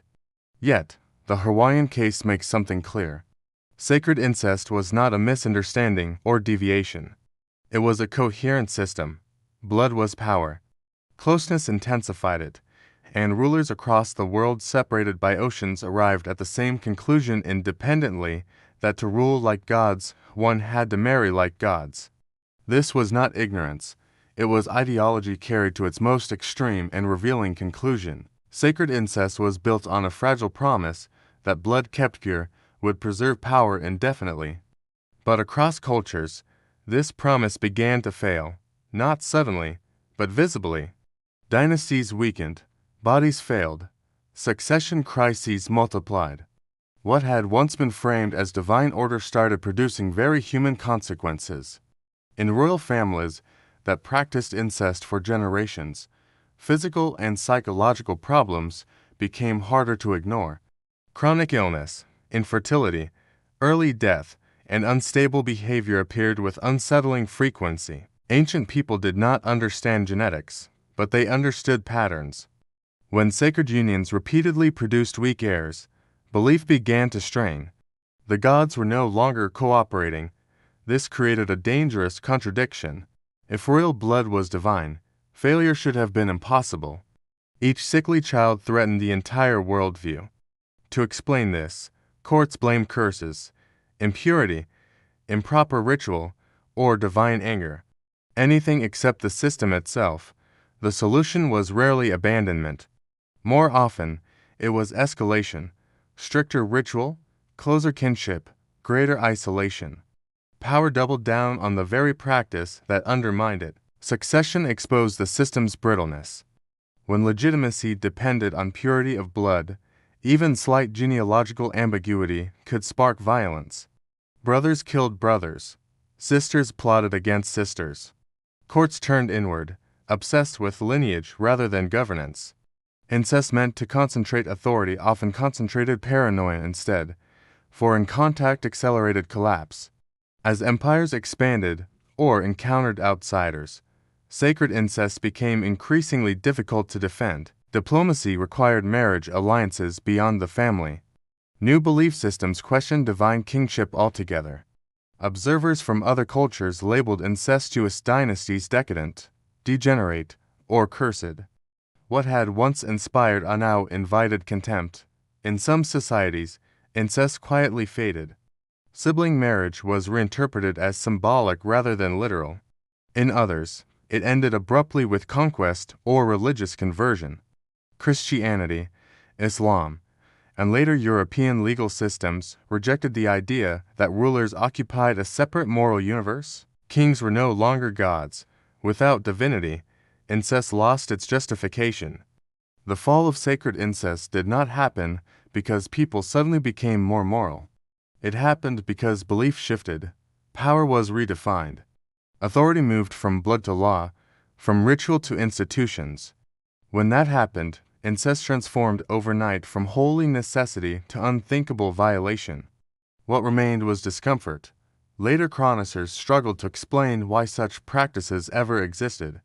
They framed them as corruption, madness, or excess, erasing the logic that once sustained them. Sacred incest did not fail because it was misunderstood. It failed because the world that required it no longer existed. And once divinity left the throne, blood alone could not hold it up. Sacred incest did not vanish because humanity progressed in a straight moral line. It vanished because belief systems changed faster than bloodlines could adapt. For centuries, rulers across the world had relied on a shared assumption that power was inherited biologically and sanctified cosmically. When that assumption collapsed, incest lost its meaning overnight. What these royal marriages reveal is not moral blindness, but ideological consistency. In societies where kings were gods or stood dangerously close to them, ordinary rules could not apply. Incest was not a failure of ethics. It was a feature of a worldview that ranked human lives unequally by design. Sacred blood justified sacred exception, Once rulers were seen as administrators rather than divine beings. Everything shifted. Authority moved into law, bureaucracy, and institutions that outlived individual bodies. Marriage became a diplomatic tool or private contract, not a cosmic mechanism. Blood mattered less than allegiance, paperwork, and armies. Yet traces of the old logic remain. Royal families continued to marry close cousins long after sibling marriage disappeared. Anxiety over lineage never fully vanished. Even modern discussions of pure bloodlines echo ancient fears of dilution and decline. The language has changed, but the instinct persists. Sacred incest forces an uncomfortable realization. Power often reshapes morality rather than obeying it. What is forbidden to most can be sanctified for a few, provided belief supports the distinction. When belief erodes, the same act becomes unforgivable. These ancient marriages were not accidents of ignorance. They were deliberate, systematized, and defended. Rulers across continents reached the same conclusion independently. That blood kept close preserved authority. That so many cultures arrived at this idea suggests it answered a deep political anxiety. How to make power appear eternal in a fragile human world. In the end, sacred incest failed because no system can rely forever on belief alone. When reality intrudes through sickness, conquest, or doubt, ritual cannot hold what blood cannot sustain. The gods retreat, the throne empties, and what was once sacred becomes unspeakable. What remains is not judgment, but insight. These marriages show us how far societies will go to protect power and how quickly those protections dissolve once belief changes. Sacred incest was never about desire, it was about control. And like all systems built on absolute control, it eventually collapsed under its own weight. When the ancient Greek historian Herodotus traveled through Egypt in the 5th century BCE, he believed he had already seen the greatest monuments the ancient world could offer. He had stood before the pyramids, measured their scale, and acknowledged their ambition. And yet, when he later wrote about Egypt's wonders, he claimed that something else eclipsed them entirely. Not a pyramid, not an obelisk, but a labyrinth. Herodotus described a structure so vast and complex that words barely contained it. A building composed of countless halls, corridors, and courts arranged in such a way that orientation itself became uncertain. He wrote that it contained thousands of rooms, some above ground, others buried beneath the earth, connected in patterns that confused even those who walked them regularly. Guides, he said, were necessary. Without them, one could easily become lost. What made this claim extraordinary was not just the scale, but the comparison. Herodotus openly stated that the labyrinth surpassed the pyramids in wonder. This was not casual praise. For a Greek audience that already regarded the pyramids as near mythical achievements, such a statement carried weight. The labyrinth was not taller or more visible. It was greater because of its complexity, because it was designed to be experienced from within. According to his account, the structure was built of stone so finely joined that seams were barely visible. The walls were covered in reliefs and inscriptions. Courtyards opened unexpectedly into one another. Doors led not forward but sideways, backward, or down. The underground sections, which Herodotus claimed he was not permitted to enter, were said to house royal tombs and sacred chambers, places deliberately hidden from the living. Crucially, Herodotus did not describe the labyrinth as a ruin. He described it as intact, operational, known. This was not a lost myth when he saw it. It was a functioning monument within Egypt's landscape. That detail is what makes the story unsettling. If such a structure truly existed, then its disappearance demands explanation. Later writers echoed Herodotus, though none described the labyrinth in equal detail. Over time, the structure faded from visibility and memory. Unlike the pyramids, it did not dominate the horizon. Unlike temples, it was not continuously rebuilt. Its greatness lay in intricacy, not endurance. If Herodotus exaggerated, he exaggerated boldly. If he did not, then Egypt once possessed a monument whose scale we still struggle to imagine. one that rivaled the pyramids, not by reaching toward the sky, but by pulling the visitor inward into confusion, shadow, and controlled disorientation. Herodotus did not leave the labyrinth floating in legend. He placed it precisely near Lake Moeris, beside the pyramid of Amenet III in the Fiume region of Egypt. Today, this location corresponds to Hera, a low desert plateau where a ruined pyramid still rises above the sand. According to ancient sources, the labyrinth stood here not as a tomb, but as something far more complex. Egyptian texts refer to a structure in this area called the House of the Lake, a vast temple administrative complex associated with the reign of Amenhotep III during the Middle Kingdom. This was a period of intense bureaucratic expansion when Egypt was divided into administrative regions known as nomes. Many scholars believe the labyrinth functioned as a centralized seat for this system, a place where regional power, ritual authority, and royal control converged under one roof. Classical writers described the labyrinth as the building with multiple courtyards, each connected to halls filled with chambers. Some accounts suggest each section was dedicated to a different nome, turning the structure into a stone map of the Egyptian state itself. If true, the labyrinth was not meant to confuse randomly. Its complexity was deliberate, an architectural expression of order so vast that it became overwhelming. Beneath this upper structure, Herodotus claimed, lay underground chambers that he was forbidden to enter. Egyptian guides told him these lower levels contained royal tombs and sacred spaces reserved for priests. This separation, public above, forbidden below, mirrors Egyptian beliefs about the visible world and the hidden realm of the dead. The labyrinth was not just administrative, it was cosmological. Archaeological excavations at Hawara in the 19th century uncovered massive limestone foundations surrounding the pyramid far larger than what would be required for a simple temple. Early explorers reported dense networks of walls and corridors buried beneath sand and debris. However, much of the site had already been quarried for stone in antiquity. Its blocks were purposed for later buildings. What remains today is fragmentary enough to suggest enormous scale, but not enough to reconstruct the whole. The puzzle lies here. Ancient writers agree on the labyrinth's existence, location, and grandeur. Yet, the structure itself has vanished almost completely. Unlike the pyramids, it was dismantled, erased, or buried so thoroughly that only traces survive. If the labyrinth once stood at Hawara, then its disappearance was not accidental. It was systematic, and that raises a deeper question. Not just where the labyrinth was, but why such an extraordinary monument was allowed to disappear at all. Despite its name, the Egyptian labyrinth was not a puzzle built to confuse wanderers. It was not a test of cleverness or courage. Everything about its description suggests the opposite. This was a machine of order, one so vast and intricate that to an outsider it felt disorienting. Confusion was a byproduct, not the purpose. The labyrinth emerged during the Middle Kingdom, a time when Egypt's power no longer depended solely on monument building, but on administration. Taxation, land management, irrigation, religious oversight, and legal authority all required coordination on a national scale.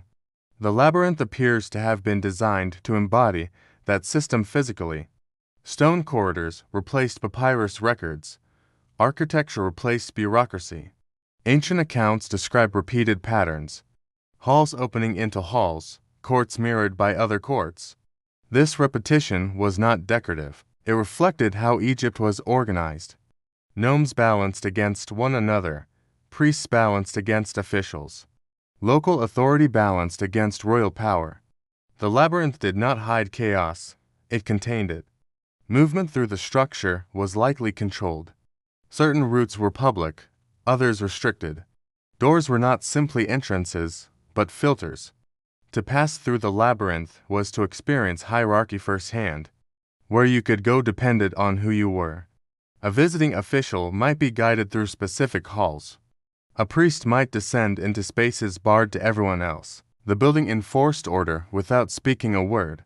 This interpretation explains why guides were necessary. Not because the layout was irrational, but because it was rule-bound. Without knowing the system, one could not navigate it. The labyrinth demanded knowledge, not intuition. It rewarded those initiated into its logic and excluded everyone else. Such architecture aligns closely with Egyptian ideology. Order known as Mayat was the principle that sustained the universe. Chaos was not destroyed, it was contained and managed. The labyrinth embodied this philosophy and stone. It was not meant to be admired from afar like a pyramid. It was meant to be used to regulate, categorize, and dominate. This also explains why later cultures struggled to understand it. Greek visitors accustomed to open agoras and visible institutions encountered a structure that concealed its purpose behind complexity. To them it appeared excessive, even irrational. But to Egyptian administrators, it may have felt perfectly logical. If the labyrinth was a machine of governance rather than a monument to spectacle, its disappearance becomes more comprehensible. Once its administrative function ended, it lost its value. Unlike tombs or temples, it was not sacred forever. It was practical, and practical buildings, even monumental ones, are easier to dismantle when power shifts. The labyrinth was not a mystery to its builders. It became a mystery only after the system that required it collapsed. One of the most unsettling details in the ancient descriptions of the labyrinth is not what visitors saw, but what they were explicitly barred from seeing. Herodotus wrote that Egyptian guides refused to take him underground. The lower chambers, they said, were sacred, off-limits. This refusal matters. It suggests that the most important parts of the labyrinth were never meant for foreign eyes, or perhaps for most eyes at all. In Egyptian thought, what lay beneath the surface often carried greater significance than what stood above it. Tombs, after all, were hidden. The underworld was not a place of punishment, but of transition. If the labyrinth mirrored Egyptian cosmology, then its underground levels were not an extension of the building. They were its core. Ancient sources claimed these lower chambers held royal tombs. If true, this complicates the idea that the labyrinth was purely administrative. It may have been both, a place where governance and the afterlife intersected. Pharaohs were not only rulers of the living, but guarantors of cosmic order beyond death. Housing tombs beneath the machinery of the state would have fused political authority with eternal legitimacy. These underground passages were likely designed to confuse intentionally. Unlike the ordered repetition of the upper halls, the lower sections may have been restricted, ritualized, and deliberately opaque. Only priests trained in narrower knowledge would have known the routes. Movement below ground was probably symbolic as much as practical, each chamber representing stages of transformation, judgment, or rebirth. There is also a more practical explanation for secrecy. Tombs meant wealth, grave goods, offerings, and ritual objects made underground spaces vulnerable to looting. By embedding them within a massive complex and restricting access, the builders may have hoped to protect what mattered most. The labyrinth was not just difficult to navigate, it was difficult to breach. Modern archaeology has struggled to access these lower levels, partly because groundwater in the Fiume region has risen dramatically since antiquity. Subterranean spaces, if they still exist, are likely flooded or collapsed. This environmental shift may explain why the underground labyrinth vanished more completely than structures above ground. What remains haunting is the possibility that the most important part of the labyrinth was never meant to endure. Above-ground halls served living systems that eventually ended. Below ground, the purpose was eternal. But once belief in that eternity faded, no one remained to maintain it. If the labyrinth was designed as a bridge between worlds, then its disappearance was not failure, it was closure. The gate was sealed, and the knowledge of what lay beneath was allowed to sink quietly into the earth. By the time later, ancient writers visited Egypt, the labyrinth was no longer what Herodotus had seen. It still existed, but only as a fading presence, already wounded by time, neglect, and reuse. The structure had not vanished suddenly, it was being dismantled slowly, piece by piece, while memories struggled to keep up. The Greek geographer Strabo, writing in the 1st century BCE, confirmed that a vast complex once stood near Harwara, but his tone is different. Where Herodotus was awed, Strabo was analytical, almost resigned. He describes ruins, foundations, and remnants. Enough to know the labyrinth had been real, but not enough to experience it as intended. The living system Herodotus described was already dead. Roman writers echoed this pattern. Pliny the Elder listed the Egyptian labyrinth among the great wonders of the ancient world, but like Strabo, he relied on earlier testimony. By his time, the labyrinth was famous largely because it was gone. Its reputation survived more clearly than its walls. This gap between description and observation is critical. It tells us the labyrinth did not collapse catastrophically, it was quarried. Roman Egypt had little use for massive non-functional stone complexes. Temples were maintained if they served cults aligned with Roman rule. Pyramids endured because they were too large to repurpose efficiently. But a sprawling labyrinth of cut limestone blocks, that was a resource. Stones were removed and reused in later construction projects, fortresses, roads, cities. Each removed block made the structure less coherent. Corridors lost their logic. Courtyards collapsed into confusion. Eventually, what remained was no longer navigable as a whole. The labyrinth did not fall, it dissolved. This explains why archaeology struggles with the site today. Excavators do not find dramatic ruins. They find chaos, walls without context, foundations without orientation. The structure's complexity worked against its survival. Once damaged, it could not be partially understood. It was either whole or meaningless. The ancient witnesses who came to late preserved something else. However, certainty. None of them questioned whether the labyrinth had existed.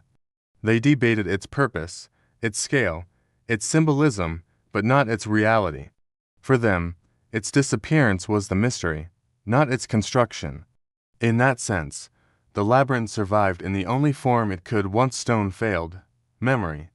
But memory, like architecture, erodes, and with each generation, the space between what was seen and what was remembered grew wider until only the outline of a wonder remained. Modern archaeology faces an unusual challenge with the Egyptian labyrinth.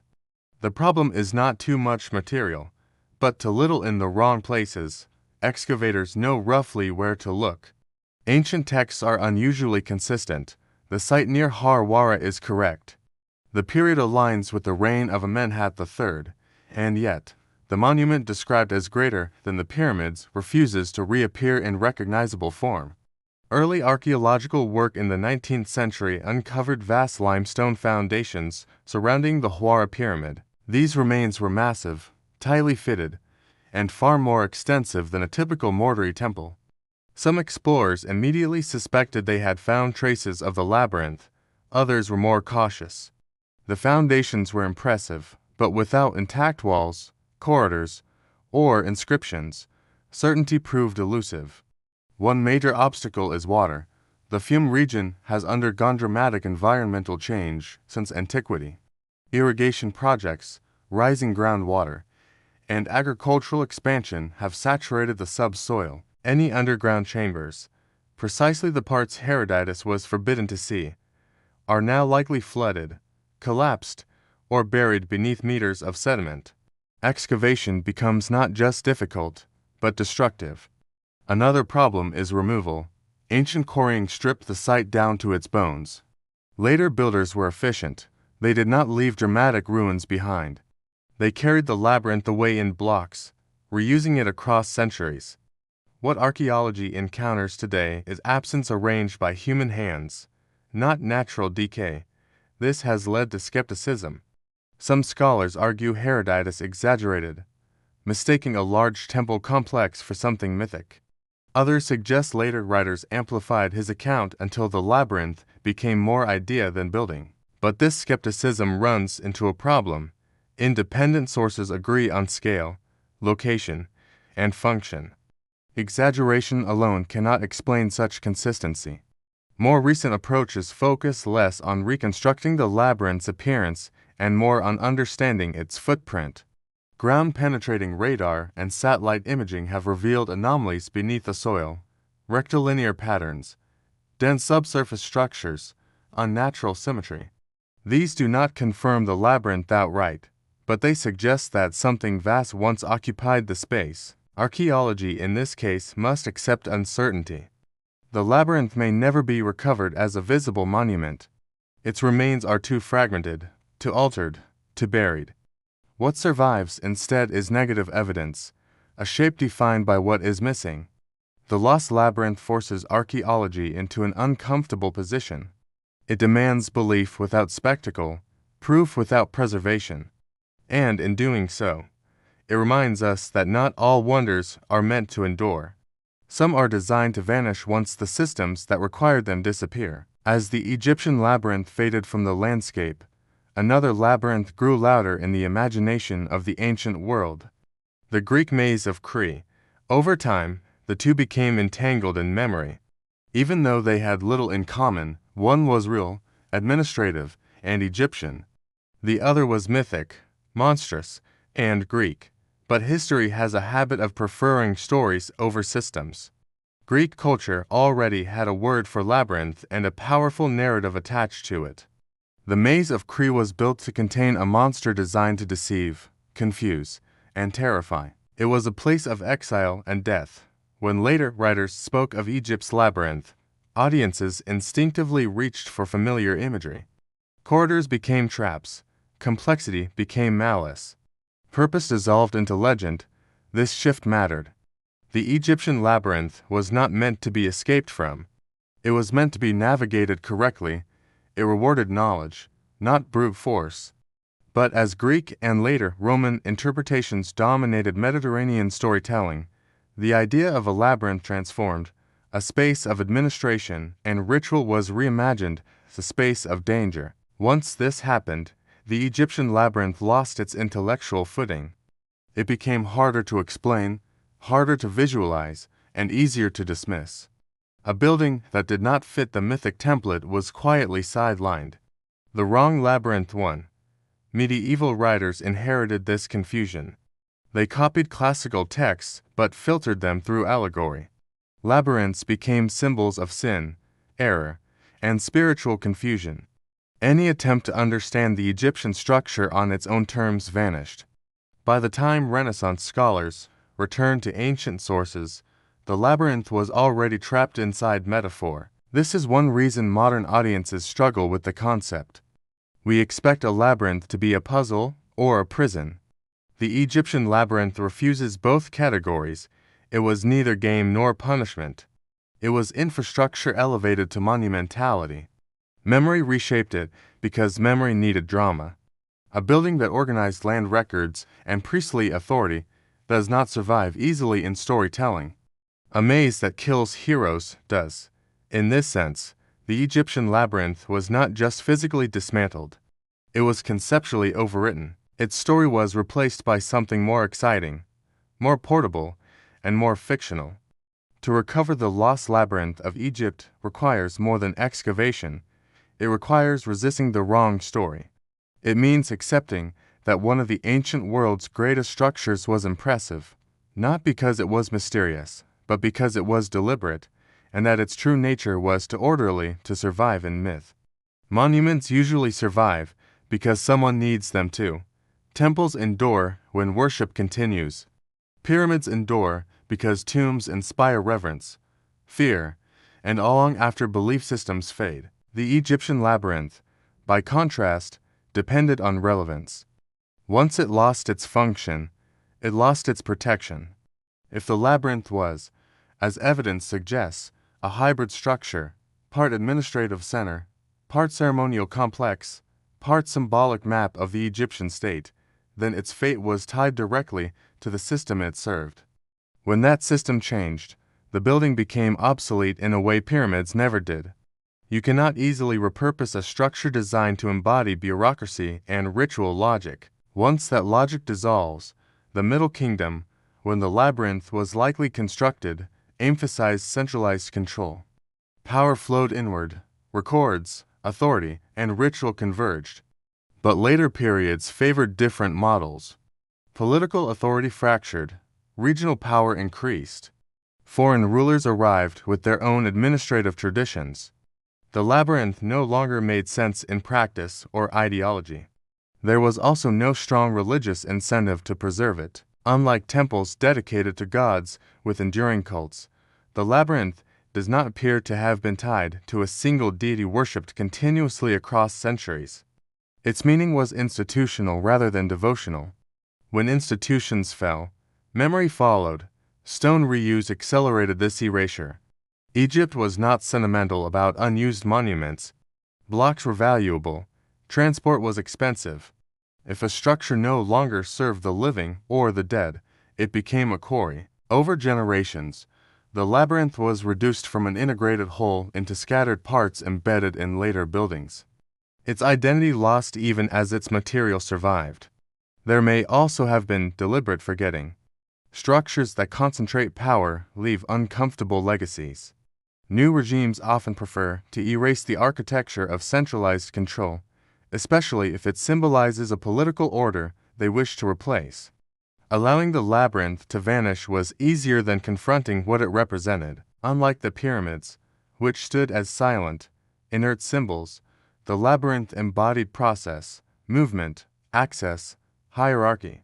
It reminded people how authority once functioned. That made it dangerous in a way tombs were not. By the time foreign scholars arrived asking questions, the labyrinth was already gone. Not destroyed in one moment, but unprotected for centuries. No priest guarded it. No dynasty claimed it. No ritual demanded its upkeep. The disappearance of the labyrinth was not a mystery accident. It was a consequence. A monument built to organize a world was abandoned once that world reorganized itself. And without belief, without use, without guardianship, even the greatest structure can be quietly taken apart, stone by stone, until only questions remain. The lost labyrinth of Egypt endures not because it has been found, but because it has not. Its absence forces a rare confrontation with how history usually survives. We are accustomed to monuments that announce themselves, pyramids on horizons, temples rising above cities, ruins that insist on being remembered. The labyrinth did none of that. Its power was internal. And when its internal logic ceased to matter, it slipped quietly out of the world. What makes the labyrinth unsettling is that it challenges our expectations of greatness.